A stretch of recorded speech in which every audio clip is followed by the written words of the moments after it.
विदेश से बड़ा धन कमाना, रातों रात विदेश चला जाना, अजीबोगरीब सपने देखना, बड़े इन्वेस्टर के स्वरूप में आ जाना और विभिन्न तरह के सुख का उपभोग करना, ये सब आप 12वें राहु और छठे केतु वाले लोगों के लिए बहुत सामान्य बातें हैं।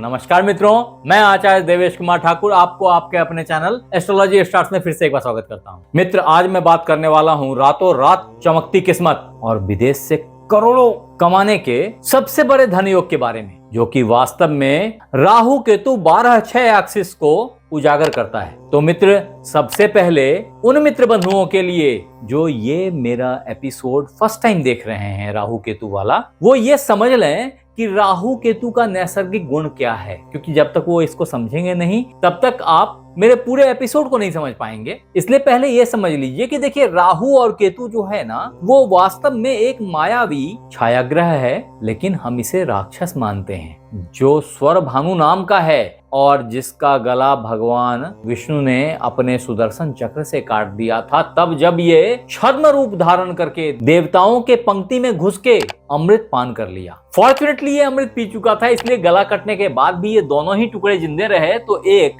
सर हो गया और दूसरा धड़ हो गया। परिणाम ये हुआ कि जो सर है वो लाव लाव की प्रवृत्ति रखता है, उसको हर चीज चाहिए, और चूंकि नीचे पेट नहीं है इसलिए पेट भरता नहीं है, तो आप जितना भी देते जाएंगे वो खत्म ही नहीं होगा, चाह खत्म ही नहीं होगा। और वही घटनाक्रम यहाँ द्वादश में बैठे हुए राहु देव आप लोगों के साथ कर रहे हैं, जिनकी जन्म पत्रिका में राहु द्वादश भाव में है। ठीक इसके उल्टे केतु देव जो आपके छठे भाव में हैं, उनके पास में पेट है, सर नहीं है, तो कुछ खाने की इच्छा नहीं है, तो कुछ चाहिए नहीं। सो एक काइंड ऑफ डिटैचमेंट है, मुक्ति है। कहने का मतलब ये भी है कि ये भरा हुआ पेट एक काइंड ऑफ सैचुरेशन है, और पेट भरेगा कब? जब चीजों की पर्याप्तता होगी। कहने का मतलब ये है कि जब तक आप भगवान बुद्ध के तरह पहले राजा नहीं बनेंगे, तब तक मोक्ष प्राप्त करने के लिए घर से नहीं भागेंगे, तब तक संन्यास को प्राप्त करने का कोई सेंस नहीं बनता है। मुक्ति तभी मिलती है जब हर चीज आपके पास होता है,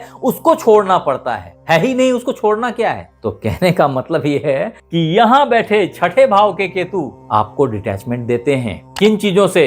ये भाव जॉब का भाव है, ये भाव कर्ज का भाव है, जिम्मेवारियों का भाव है, आपके daily life style, daily routines का भाव है। और इन चीजों को जब आप फॉलो नहीं करते हैं तो समाज में आप दूसरे ही नजरिए से देखे जाते हैं। परिणाम ये होता है कि फिर ये राहु आगे आता है, जो कि द्वादश का राहु है। ये बोलता है कि इस समाज में रहना नहीं है, चलो विदेश, चलो बाहर। ये समाज जो मुझे गलत नजरिए से देखता है या गलत सोच रखता है मेरे बारे में, इससे बेहतर है अपन बाहर जाते हैं। ऐसे लोग जब बाहर जाते हैं तब इन्हें समझ में आता है कि दुनिया कितनी बड़ी है और मैं यहाँ से क्या खरीद के ले जा सकता हूँ और फिर उसको किस तरह से अपने कंट्री में इंपोर्ट कर सकता हूँ, अन्यथा अपने कंट्री से क्या यहाँ लाके बेच सकता हूँ। ऐसे लोग बड़े अच्छे इंपोर्टर एक्सपोर्टर बन जाते हैं। ऐसे लोगों की बुद्धि व्यय के तरफ बहुत ज्यादा होती है, देने की क्षमता बहुत अधिक होती है, इनमें खर्च बहुत ज्यादा करते हैं, कई दफा दिखावे पे भी बहुत खर्च कर देते हैं। ऐसे में व्यक्ति बहुत ही शोर शराबा वाला होता है।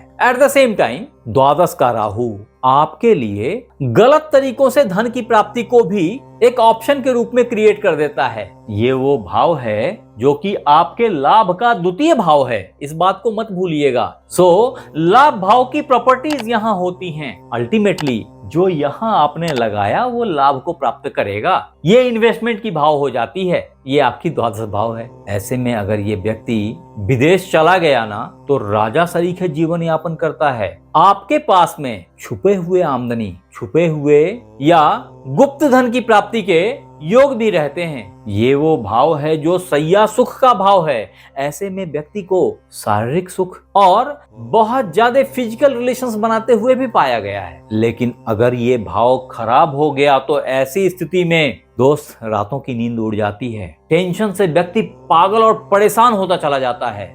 डे बाय डे जिंदगी परेशानी, हॉस्पिटलाइजेशन, जेल, मानसिक प्रताड़ना, इन सब से गुजरना पड़ जाता है अगर ये भाव किसी व्यक्ति की कुंडली में खराब सिचुएशन में हो, अथवा खराब ग्रहों से दृष्ट हो, अथवा राहु केतु पीड़ित हो, अथवा सूर्य, चंद्रमा, मंगल, शनि इन सब के साथ बैठे हों। कई दफा इस तरह की सिचुएशंस देखी गई है इस तरह के ग्रहों के साथ बैठने से, और इनके प्रभाव वर्ष तब दिखते हैं जब राहु और केतु की महादशा अथवा अंतर्दशा आती है। अब दोस्त अगर गौर करके देखेंगे तो राहु और केतु दोनों को ही 3, 5 और 9 की दृष्टियां बताई गई हैं वैदिक ज्योतिष में। अगर राहु को यहां से गिनती करें तो यहाँ 5वीं दृष्टि, यहाँ 7वीं दृष्टि और यहाँ 9वीं दृष्टि गिरेगी। ये हृदय भाव है, घर का भाव है, और ऐसे में घर से कुछ क्लांति, कुछ कष्ट बहुत सामान्य बातें हैं। पारिवारिक लोग इन्हें अलग नजरिए से देखते हैं, कई दफा फिरंगी मानते हैं, और कई दफा बहुत धन वाले, बहुत धनाढ्य मानते हैं, कारण कि खर्च आप बहुत करते हैं। यहाँ बैठे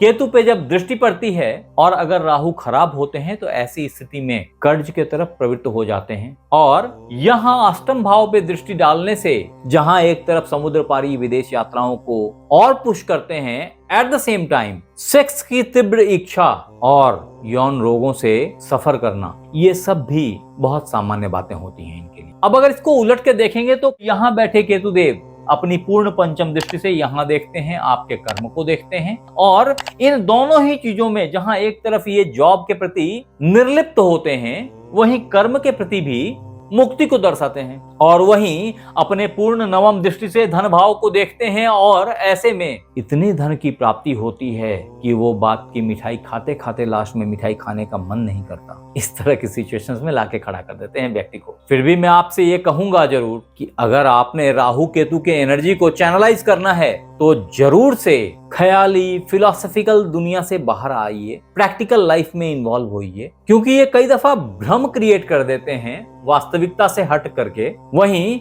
वो लोग जिनके राहु केतु 12-6 एक्सिस पे हैं, वो पर्दे के पीछे से चीजों को गाइड और कंट्रोल करते रहते हैं। कठपुतली आपने देखी होगी नाचते हुए जीवन में, कभी भी किसी सिनेमा में सही, उसको चला कोई और रहा होता है और नाचता रहता है। ये क्षमता आपके अंदर होती है अगर आप राहु केतु के अच्छे प्रभाव में हैं तो, और अगर बुरे प्रभाव में हैं तो परेशान होने की जरूरत नहीं है। मैं आपको कुछ स्पेशल टिप्स दे रहा हूँ, 5 उपाय बता रहा हूँ जो आपके कष्ट को त्वरित दूर कर देगा। जिसमें सबसे पहला उपाय है दुर्गा माता की आराधना करें और भैरव बाबा के मंदिर में सरसों के तेल का दीपक जलाएं। आपके लिए जो दूसरा इंपॉर्टेंट उपाय है वो है राहु का मंत्र ओम रांग राहवई नमः का नित्य 108 बार पाठ किसी भी शनिवार संध्या काल या रात्रि में करके फिर सोया करें। आपके लिए जो तीसरा लाल किताब का उपाय है वो है रसोई में बैठकर खाना खाएं और अपने सिरहाने के नीचे एक छोटी सी पुड़िया में या कपड़े की पोटली में थोड़ा सा सौंफ और थोड़ी सी मिश्री बांध के रखा करें। कुछ दिन हो गया तो उसे जल प्रवाह कर दें, किसी गमले में डाल दें, ऐसा करें। आपके लिए जो चौथा उपाय है वो है 8 मुखी और 12 मुखी रुद्राक्ष लाल धागे में पिरोकर अपने गले में अथवा दाहिने कंधे पे धारण करें। आपके लिए 5वां इंपॉर्टेंट उपाय है वो है कि मांस, मदिरा, इन 2 चीजों से जितना अधिक दूरी बना सकें दूरी बनाए रखें, और संग ही किसी से विश्वासघात ना करें, अन्यथा ये भाव जेल का भी भाव है। अतः चेक बाउंसिंग के केस में, फ्रॉडुलेंट के केस में आपको जेल जाना पड़ सकता है। मैंने जितने उपाय बताए, अगर आपने उन उपायों को किया तो आप बहुत सारे कष्ट से बाहर निकल जाएंगे। हाँ, ये जरूर याद रखें कि 36 से 48 की उम्र में आप वास्तव में बहुत अच्छे सेटल्ड हो जाते हैं और खूब अच्छा धन अर्जन करते हैं, बशर्ते आपकी कम्युनिकेशन, आपकी कनेक्शन विदेश से हो, आप फॉरेन ट्रेडिंग में, इंपोर्ट एक्सपोर्ट में, इलेक्ट्रॉनिक गुड्स में, इन सब चीजों के संबंधित कार्य से कनेक्टेड हों, अथवा आपकी जन्म पत्रिका में कुछ खास सिंबल अगर दिख रहे हों तो उसकी स्पेशल अलग से इफेक्ट होएगी। मुझे नहीं पता कि आपके जन्म पत्रिका में राहु केतु जहां बैठे हैं वो राशि कौन सी है, वहां नंबर क्या लिखा है, संग ही उस राशि के लॉर्ड कहां बैठे हैं। अगर आपको पता हो, याद हो तो यहाँ लिखिए कमेंट बॉक्स में। मेरे पास कुछ समय रहा तो मैं कुछ जवाब दे पाऊं। आप हमें जरूर बताएं कि ये वीडियो आपको कैसा लगा, और अगर अच्छा लगा तो इसे लाइक करें, सब्सक्राइब करें, शेयर करें। बेल बटन को दबाना बिल्कुल ना भूलिए ताकि मेरी हर नई वीडियो इंस्टेंटली आप तक पहुंच जाए। और अगर आप ये वीडियो फेसबुक पे देख रहे हैं तो फॉलो कर लें। आप हमारे साथ बने रहे इसके लिए बहुत बहुत धन्यवाद। आपसे फिर मिलते हैं अगले एपिसोड में, तब तक अपना ख्याल रखें। राधे राधे।